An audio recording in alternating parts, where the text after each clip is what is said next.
So there has been a lot going on in the world of gaming this past week. Kirby Air Riders had its second Nintendo Direct showcase, which I did not watch because I'm not very interested, although I do hear it was much better than the first one, so I think that that's great for fans. Most importantly of all, there was apparently a leaked Metroid Prime 4 like TV commercial that I guess had some new footage or maybe a new boss was featured. I have chosen as a fan not to watch it, even though I could get content out of it and make a video about it, because I'd rather just wait for them to release it officially and get what I call the organic fan experience. My fandom of Metroid to me is just more important than what I do on this YouTube channel.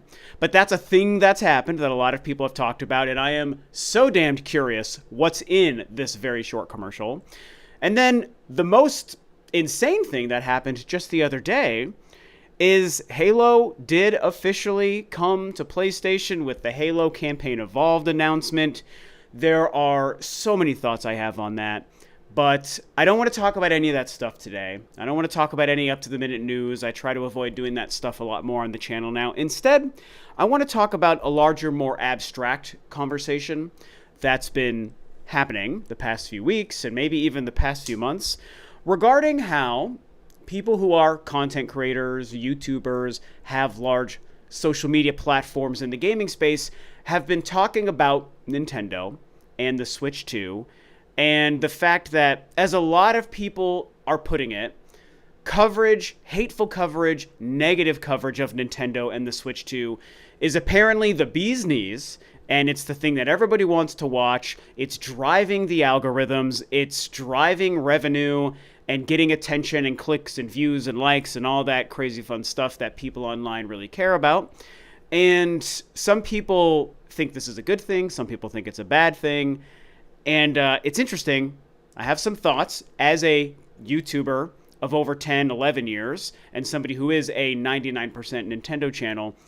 Yeah, I have some thoughts about it. And so I just kind of want to talk about this idea and what I've seen. So I do want to be candid with you about one thing here at the beginning of the video in case it helps you determine that maybe you don't want to watch my video on this topic. I have been separating myself more and more from the goings-on within the gaming space and the Nintendo specific space on YouTube, on Twitter, on social media, just in general. I'm following the stuff I care about myself. Obviously, I'm living and breathing every day as a game fan, waiting for Metroid Prime 4. That's the most important thing I care about. It's the main reason I'm still keeping the channel going right now, and it's such an exciting time. Less than 2 months to go. Holy frickin' smokes. I cannot wait. Metroid is the thing for me. But outside of that, between just being really busy with my career, my social life, my music and my band, and just life in general, YouTube and content creation, this whole space, the conversations people are having, is just not my priority, and it hasn't been for most of 2025. I've just kind of been living life and making videos occasionally, covering the Switch 2 stuff, and now covering Metroid Prime 4 for the most part. And so I say that to say, as I talk about this conversation that people are having about why negative Nintendo news, maybe even stuff that's grifting Nintendo news, like people don't really believe it, but they're pretending, that's gotten all the attention right now. As I talk about that, it's worth noting that I'm not really seeking out negative Nintendo news or even any Nintendo or gaming conversations. I catch up on a few videos from other people here and there, and I obviously am aware circumstantially of things happening and being discussed, but I can't speak to any real sense to specific YouTubers or content creators or people and the stuff they're saying and the videos and the content they're making. I'm not watching it. I'm aware of it, but I'm not deeply aware of it. I'm just talking about this as an abstract idea because I have opinions, and so I just wanted to make sure you guys know I'm not going to talk about specific people and the content they're making because I don't really know what a lot of it is. That being said, as a Nintendo fan, a lifelong Nintendo fan of over 40 years since the NES and on, as a lot of you guys know, and as a YouTuber, and even a Nintendo YouTuber, I still have a lot of thoughts about the concept. And the few things I have seen, I'm not totally unaware of how things have been discussed the past few months. I do have thoughts on this, and I do feel like I can kind of add some context in my own opinions to this thing. So, Negative Nintendo news. Everyone's focusing on it. Everyone thinks that that's what the algorithm is pushing, and it's what people think other people are seeking out. They only want to see and hear negative Nintendo news. Why is that the case? Well, there are a few reasons why I think it's the case. One of them is that Nintendo, just like any company, is always worthy of criticism for certain things. So that might be driving some of it, is actual deserved, justified, impartial, negative opinions. So I'll talk about that a little bit later. The other piece to it that I think we have to consider is that right now, Nintendo is the company who's introduced something new into the market. They're the ones with a new generation console. They just released the Switch 2. Sony and Microsoft have not released any new hardware or new generation hardware. They're doing their PS5 and Xbox thing, and we know there's a lot of problems going on with what's happening there. Some good things, a lot of bad things. That I talked about that in my last video, so I'm not going to go into that side of things. But Nintendo right now just kind of owns the news cycle and owns the gaming space in terms of they're the ones with something new. They're the ones at the beginning of a new generation, the beginning of a new piece of gaming hardware on the market, the Switch 2.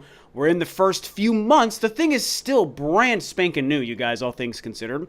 A few great games have come out, and we're waiting for more. We're on the cusp of Hyrule Warriors, Kirby Air Riders after that, the big mamma jamma Metroid Prime 4 right at the end of the year.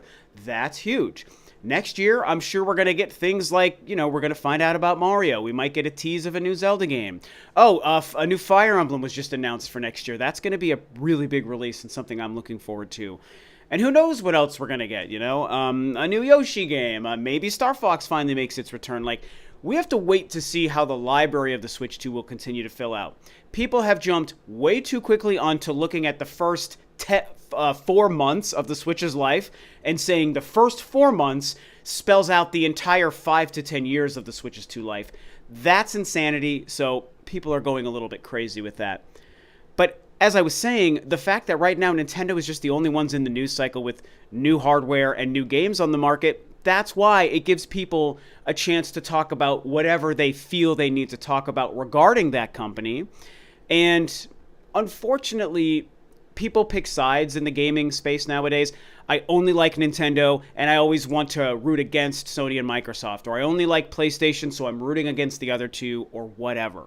So you've got the people who root against Nintendo, just like there are people who root against Xbox or PlayStation, and so they make sure to focus their coverage on that. Then there's the flip side of people who have maybe historically been Nintendo fans or just maybe not been part of the console war side-choosing thing, and they've decided now to go against Nintendo or to speak negatively on Nintendo, and that's a tough thing to dissect because a lot of it is probably disingenuous and people making it up or grifting, focusing on Nintendo hate because maybe it seems like the algorithm says hating Nintendo gets you more views. But we also have to keep an open mind for the small selection of people who might have been Nintendo fans and genuinely, with no malice or hate in their hearts and no ill intent, just might not like what's happening with the Switch 2. Obviously, prices are very high. That's a point of contention. Game key cards suck. That's a point of contention. And so maybe some people are just being very sincere and they don't like what's happening. And people are allowed to be a fan of a thing and then say, I no longer like what the thing is doing and I want to talk about why it's bad and hope that they change it. That's been me with the Xbox in the Series X generation. I'm a fan of Xbox. I've liked them all up to the Series X. I even like the Series X as a machine, but I hate everything Xbox has become in this generation, and I actively, passionately speak against it, not because I'm rooting against Xbox, not because I hate them as an idea, but because they've become something I think sucks terribly for the industry and for the gamer, so I share my opinions about it. People are allowed to do the same for Nintendo, and we have to remember that. But is it also worth exploring how some people are maybe just making up their hate or their vitriol towards Nintendo or following a trend? And I have to say that almost for sure that is happening. And as I said in my kind of disclaimer at the beginning here, I'm just not that close to a lot of what's happening with other YouTubers and in the wider YouTuber space and gaming space. Other than the people I know and follow, you can find my Twitter page and see the other YouTube content creators and people who are larger in the space, who we know each other, we follow each other, and you'll see, oh, Rob follows all these guys, and they follow him back and whatever. So that'll give you an idea of the conversations I see either on YouTube or Twitter and social media from people who I know or other content creators I like. But there's so many out there nowadays, and I think a lot of the kinds of conversations people are talking about are coming from people I don't have no idea about. And again, I don't just watch gaming content on YouTube. I mostly watch music and metal related stuff. I watch movie related stuff, and I watch sports related stuff. Anything about my Denver Broncos, I'm watching that. That's like 95% of my YouTube time. And then there's fun stuff or funny stuff when my wife and I are hanging out trying to kill some time just watching YouTube. And we do that. I don't watch video game related content. You know, I make it, and video games and Nintendo and Metroid is like my biggest passion in life, almost, behind music and movies. But I say that again to say, I can't speak to all of these other people that a lot of you guys might know. And I've also seen some other content creators I do like and know and follow who are also talking about some of this stuff, and other specific YouTubers doing this. I don't know who they are. I'm not watching it. But there is no doubt in my mind that there will be people saying, I'm going to follow the algorithm, and say, I want to just talk all bad about Nintendo or the Switch 2 because it's what people are watching. Not because I believe it or care about it, but I see the views are there, so I'm going to start pretending to be mad at Nintendo for whatever reason. And as I said earlier, the genuine negative criticisms and people who do that, valid, fair. It's not about whether or not you agree with their criticisms. It's, are they just being sincere in what they're saying? That's fine. The fakers, the liars, the deceivers, the grifters, the people pretending to be mad at Nintendo or finding reasons to criticize Nintendo or any company that aren't real and you can tell they're forcing it. Yeah, that's problematic. I would agree. For the health of like conversation and discourse about gaming or Nintendo, it's a problem to do that stuff if it's not real, if you don't truly feel it. It does certainly hurt the discussions. And even to add on to that, is it fair to say that there is a market and there is an audience for negative Nintendo news, even being as separated from the wider discussion as I am, that I've said twice already in this video? I would say, yeah. I mean, let's be real. I think that audience is there. I've been able to see it despite being so separated from the wider discussion nowadays. Whereas in years past, I was just so locked into every single thing happening and being said about anything at any time. I still do see it. There are videos, there are discussions that are negative Nintendo this, Nintendo's doing this wrong, we hate the prices, we hate game key cards, the library sucks, yada yada yada. Mario Kart is bad, that's a thing that's picked up recently. People kind of realizing Mario Kart maybe didn't deliver the way it should have or the way they promised, and that's another big negative Nintendo discussion happening. And yeah, there is a market for that. There's an audience for negative Nintendo stuff, and so we only know in the era of social media and the era of content creation as a means of income and internet clout, which is still relatively new. It's only been 10 or 15 years in the existence of the human race that this has been a thing, and I think it's actually bad. I know it's hypocritical because I have a YouTube channel, but I don't do it for those reasons, so I feel separate from those motivations. In the world where people try to do things just to make money or get clout, sure, there's going to be a collection of people that are going to follow that algorithm. They're going to find that audience of people that just want to bash Nintendo or be negative to Nintendo, and they're going to get their views. And I guess I don't even really know what more to say about that other than I just try not to care, personally. I would only make a video, whether it's positive or negative, about anything, Nintendo or anything else, even though I really only talk about Nintendo. It's only going to be what I feel. And so, speaking from my perspective, my YouTube channel, as a Nintendo mostly channel, I just talk about and I share my opinions that I feel. And I happen to be a fan of Nintendo still. I happen to really love the Switch 2 and the promise of the Switch 2. I have no reason to think it's going to be a bad console with a bad library. Once the Switch 2 has come and gone, okay? Maybe being older and having seen a lot of console generations come and go, I'm able to kind of put myself 7 years in the future when the Switch 2 isn't even a thing anymore, whenever that is. And I can already say, when I picture a 7-year life cycle for the Switch 2, I don't think I'm going to look back on it and say that was a bad console with a bad library. I'm assuming a great life and a great library for what I think is a very cool brand new console now. So I like it. That's my perspective. So when I talk about the things I like about the Switch 2 or I'm excited about, it's real. But there are reasons to criticize Nintendo now as well. That I do want to bring that up in this conversation. It is fair to say game key cards are not consumer friendly. They're not the right answer. You know, maybe they're a solution for a few certain games and certain studios in the right circumstance, but they're definitely being more widely used than they should be, and they're a bad thing. It's just true. I'm sure I will end up buying a few throughout the life of the Switch 2, depending on the game. I have no problem admitting it, but I don't like them conceptually, and I don't like how widely they're being used. And that's just my opinion. So other people who have that opinion, it's okay to say maybe game key cards is something you want to criticize. I also don't think Mario Kart should have been $80 damn dollars. And I really like Mario Kart World, not for $80, and I bought it for $80, but it is what it is.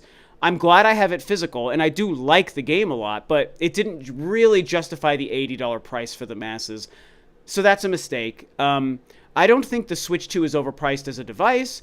Are the accessories overpriced? I would say so, but in the same breath, Sony and Microsoft accessories are also very pricey, so just that's an industry problem more than a Nintendo problem, the way I see it. But these are things, if people want to say they don't like them and they genuinely feel it, and they're not just being shitty for shittiness' sake, that's fine.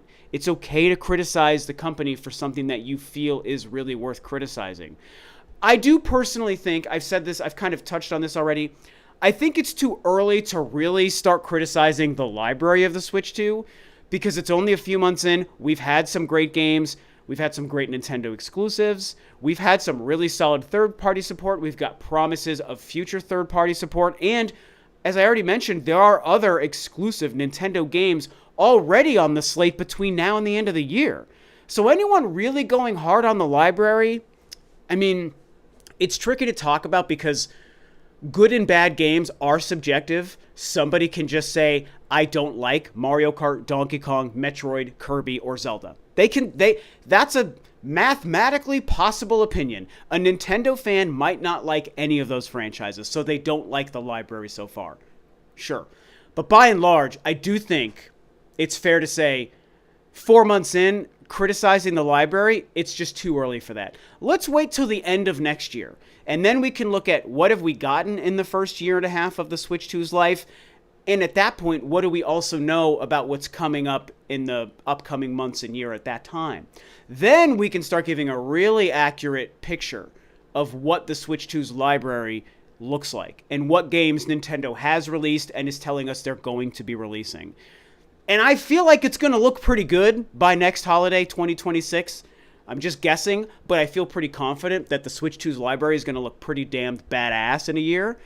But the point is, we can't really say until we get to that point. So I just think we need to chill on the library discussion. So probably not much more to say at this point. You know, I feel like I was a little all over the place in this one because I didn't really know how I wanted to tackle this topic. And again, partly because I can't start calling out individuals. I can't give you specific channels. I can't even give you a lot of specific talking points. I just, game key cards, prices are bad. Mario Kart isn't good anymore and people are mad at it. Those are like the things that I'm like aware of, like tangentially, just because I am in this space by proxy. But again, specific channels, specific videos, specific talking points beyond those, I couldn't talk about those. So I just wanted to talk from a high level about this idea of negative Nintendo news. That's what's selling. Is there an audience for it? Yes, to a degree, I do think there is. But I also think people could just be honest. And if you don't want to talk about negative Nintendo news on your channel or on your social media sites, then just don't. Screw the algorithms, screw the money, man. Just do what's right for you. There is an audience for positive stuff too. I'm so glad I remembered to bring this up near the end. In my view, with what I see on my own channel, there's an audience for positive stuff as well, I mean, again, I don't ignore the bad stuff, and I have labeled criticisms toward Nintendo and the Switch 2, but for the most part, because I'm somebody who just likes what's happening, and I don't seek out reasons to be mad, most of my content around Nintendo, Metroid, the Switch 2 has been positive, and I'm not a huge channel, but when you look at my average video views versus the size of my channel, they're really good. My view to subscriber ratio is rock solid. It's something I'm proud to say. And I'm not making shitty I hate Nintendo videos. So don't let people convince you that it's the only way to get views, okay? If that's what you care about on the internet. Because you can also talk about the good things. You can talk about why this game is great, or this game will be great, or the library looks like this, or the Switch 2 is a good console for this reason, or these are the top 10 games for whatever. You can make those those videos if it's good, if you believe what you're saying, if you're passionate about it and it comes through in your videos. People are watching that stuff too, man. You can find, and I'm not the only channel whose views maybe show that. There are more channels that get way more views than me also showing that. So don't let people convince you of something that isn't entirely true. Is there an audience for negative Nintendo negative Nintendo news? Yes. Is there an audience for positive stuff as well? Absolutely. You just got to find it. You just got to pay attention to the whole breadth of what's happening out there right now. And I don't think everyone's doing that, which is why this negative Nintendo news sells topic has been going around like crazy the past week or two. So, okay. I'm done. I've emptied my head of all these thoughts. This was a fun discussion. Hopefully it felt cohesive and interesting to you guys because, like I said, I know I was all over the place. But these are my thoughts. Share your own thoughts below. Thank you for watching and listening, and I'll see you next time.